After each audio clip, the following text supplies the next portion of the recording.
Early tomorrow, a small asteroid will zip past Earth well inside the Moon's orbit. NASA says it poses no threat, but astronomers around the world will use the opportunity to test the international community's ability to detect and track potentially dangerous objects. The asteroid is called 2012 TC4, and it measures somewhere between 50 to 100 feet in length. That's about 50 to 70 meters.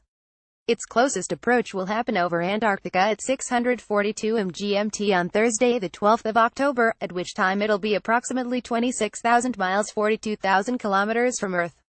That distance puts it a tenth of the distance between Earth and the Moon, and just above the upper orbital planes of our most distant artificial satellites. There's no chance that 2012 TC4 will impact our planet, and for what it's worth, no currently known asteroid is predicted to impact Earth for the next 100 years. The key term here being currently known.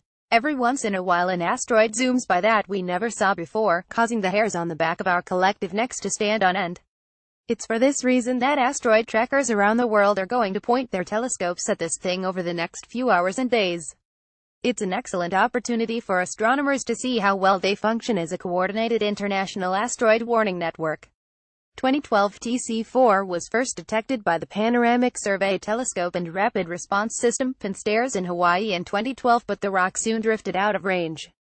These preliminary observations suggested a return in 2017, and indeed, observers with the European Space Agency and the European Southern Observatory spotted the object in late July using one of their large 8-meter aperture telescopes. Since then, other observatories have been tracking the object as it gets nearer, reporting their findings to the Minor Planet Center. This nascent global asteroid impact early warning system is supported by NASA's Planetary Defense Coordination Office (PDCO). Speaking through an agency release, Michael Kelly, a PDCO scientist who's leading the 2012 TC4 observation campaign, said asteroid trackers will use the flyby to test the worldwide asteroid detection and tracking network, assessing our capability to work together in response to finding a potential real asteroid impact threat. When the rock makes its closest approach tomorrow, dozens of professionally run telescopes around the world will perform ground-based observations in wavelengths that will include visible, near-infrared, and radar. A number of these observatories are supported by NASA's Near-Earth Object Observations Program, and various international space agencies and space institutions.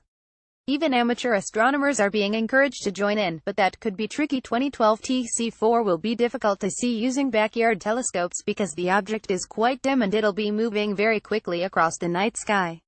This campaign is a team effort that involves more than a dozen observatories, universities and labs around the globe so we can collectively learn the strengths and limitations of our near-Earth object observation capabilities, said Vishnu Reddy, an assistant professor at the University of Arizona's Lunar and Planetary Laboratory in Tucson who's leading the 2012 TC4 campaign. This effort will exercise the entire system, to include the initial and follow-up observations, precise orbit determination, and international communications. There's obviously not much we could do in the event an Earthbound asteroid is detected, at least not yet, but it's still early days. This early warning system could grow into a bigger and better thing, and with the advent of more powerful telescopes, we should be able to improve our ability to detect incoming asteroids and predict their trajectories with improved levels of accuracy. From there, we can devise asteroid deflection schemes, or evacuate vulnerable populations from areas deemed at risk. As a final note, it's important that we not get upset by this grim possibility. The odds of an asteroid impact are exceedingly small, about 1 in 1,250 for each century, or a 0.08% chance for every 100 years.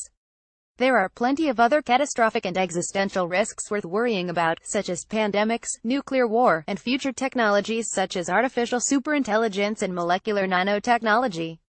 Fun times await NASA. More space posts.